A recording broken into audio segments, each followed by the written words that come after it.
What's going on? It's your girl, Mickey Boo, aka S'mores.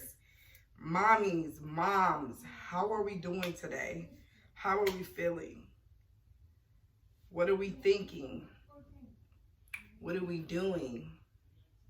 So, in these videos, we're going to talk about the core root and the building point of being better moms, not only moms, but individuals, so that we could produce better energy in our family.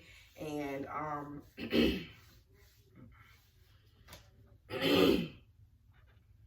what's going on? It's your girl, Mickey Boo, aka S'mores. Moms, how are we doing? How are we feeling? What are we thinking? This particular episode I want to talk about, and it is one of the core values of making every moment, What's going on? It's your girl, Mickey Boo, aka S'mores. Moms, how are we doing? How are we feeling? What are we thinking? This particular episode is one of many. This is the core values of making outstanding moments. And we're going to get right into it, because we have to go out there and be great, of course. This one is no more saying breaking generational curses. We're going to start changing our verbiage and speaking positivity and speaking life into our life. We are now building generational legacies, okay? Building generational legacies. Say it again. Building generational legacies, okay? And this can be at the bottom, or this can be at the top, or this can be in the middle. But this is definitely all the way around. We have to focus on first ourselves, get to know ourselves better, of course, the one above, and our children. In order for us to build generational legacies, we have to promote happiness within ourselves so that we can be happy when we put ourselves out there and who we're teaching. We're teaching the people of the world. Those people started as children. Those people all came from a mother. So all of this and everything that is happening and all the teaching and all of the love and the nutrients and everything that we get is from the mother, okay? Love and peace, tranquility, everything matters when it comes to raising a child. It's not easy. It takes a village to raise children. It is more than a job. And I want to start also by saying I salute every mom out there, even fathers who are playing the mother role. We have to get out of our ways and the things that we've been through, even damaging situations that hurt us. When we respond to our children, it's from, whatever we're feeling, whatever you feel is going to come out of you. If we had a good or bad day at work, if we had an argument with our mate or not, or if we're upset because our mate is not involved, we're putting out those emotions. Our babies are sponges. They are absorbing everything that we say, we do, what we think comes out too. And just any little thing that's in the home or the core of this child, they're absorbing it. They're soaking it up. We have to be great no matter what in every area of our life. We have to be great as an employee. We have to be great as a mother. We have to be great as God's child. We have to be great as a friend. We have to be great as a wife or as a girlfriend.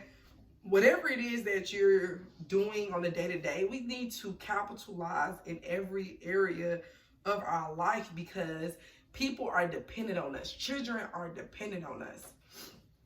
Now, again, it's not easy, but it's definitely a journey that we're all going to take. It's definitely something that we need to step into. We need to learn how to calm our chaos. We have a lot going on, and we definitely feel obligated to be on top of everything. And, that's natural for us to do because, we carry the world when we're carrying a child. We carry all these emotions, we carry all of these feelings and these thoughts, and sometimes we don't know how to control them. Sometimes it's out of our hands to be able to control them. That's why it's so important that we go over this core root segment like a tree, and we get to the bottom of this. And we're definitely going to implement God in this movement, and we're going to touch bases on that. And I don't know what your belief may be, but when I speak and when I talk, I'm speaking from experience, and I only know one source, and that's God. And that's who has been helping me to be a great mom and a great person, and just, uncovering and unraveling things about myself so that I can produce better towards others, mainly my children, because those children are going to become people in the world. So we all know that we came from backgrounds that was some great, some unhealthy. I'm speaking from experience. I don't think that I had a lot of knowledge or teaching how to be a parent, or how to deal with stress, or how to deal with relationships, because who talks about those things? Everybody has different relationships. Everybody has different mothering skills, and everybody has different stress factors. People tolerance are high and low. You never know. So I didn't get that teaching. I had to learn that, I would say, the hard way, which is okay, because when you learn from experience, you are able to keep those values and those great key points with you forever, and you can pass them on. My grandmother and my mom is single to this day, and I remember as a child, my grandmother constantly praying for a relationship, and I do feel sorry. I felt like I needed to help her pray, but I didn't know what type of woman my grandmother was as a child. I didn't know what type of woman my mother was until I went through mental and physical abuse with her, and verbal abuse, and me seeing those things. And great thing I did have a father, only to get a different perspective of life, meaning I didn't have to go the route of the women in my life.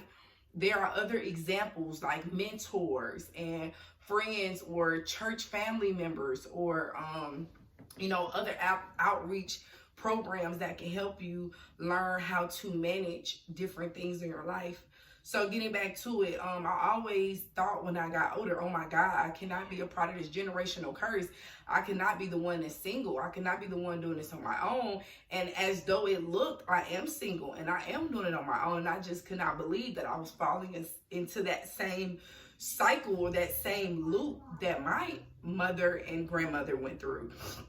But I had to find out that the generational curse has some realization to it. It was real, because I also carry ways of my grandmother and my mother as I walk through these relationships, or with my mate, my children's father. Nobody was perfect in this situation, because we didn't help each other grow. What we did was we tore apart when we couldn't understand one another, and we walked away from the situation in whole. And guess what we did? We're damaging our young simply because we're not together or raising them together. It has nothing to do with our interaction, okay? Some people do fight in front of their kids, which I wouldn't suggest, but I'm just saying, again, speaking from my experience. So getting to the point, I carried some of those ways, and I had to dig deep within, because I knew I didn't want to be that person. I didn't want to be those women. I knew that I had to make a difference. I knew that I had to train my kids properly, especially as young men.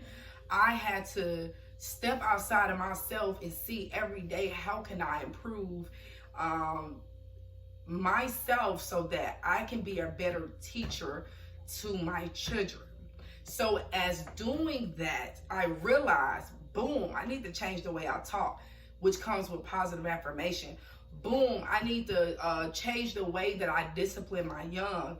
I don't want to whoop them or beat them or, you know, spank them with items or things. You know, if I'm striking them, I'm scaring them. So how can I get through to them the things that I want them to learn, or how can I change their behavior when it's not to my liking? You communicate with the child. Kids from 0 to 9 are sponges, and they're super smart. All you have to do is teach them. All you have to do is talk to them. So communication, number one.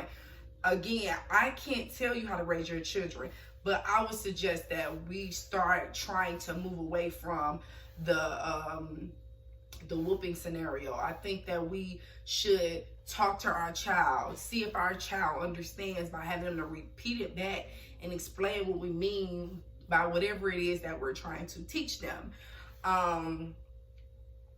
It causes, the reason why I say that is because it causes traumatic stress on the child. Different kids respond differently to whoopings. You got all type of different things out there. You have to know your child. And again, this whole segment is really knowing about yourself. We have to self-reflect in order to know, how did that make you feel when you got a whooping? Because I definitely feel abused a little bit, you know, because it, you know, from different parents, you get different kind of whoopings. So anyway, again, I just knew I wanted to make a difference. So I had to sit back, step back sometimes, and, you know, not like overthink about what I can do to be great, but at least try to make some type of improvement by getting to a state of mind of understanding the child, understanding their responses to different things. But again, we want to make great people in the world. So we are going to be talking about a lot of different things. We're gonna capitalize on living in the moment, family prayers, understanding emotions when it comes to self and the child. We're just gonna get all the way into it, and that's what we're gonna wrap this thing around. So stay tuned in, get ready for more. I'm expecting to make a difference. It's time to make a difference. It's time to take a stance. It's time to own up for things that we endure and things that we put out. It's time. So it's your girl Mickey Boo, aka S'mores, and again, we back at it. We gon' get this right, y'all. We doing this together. Thank you.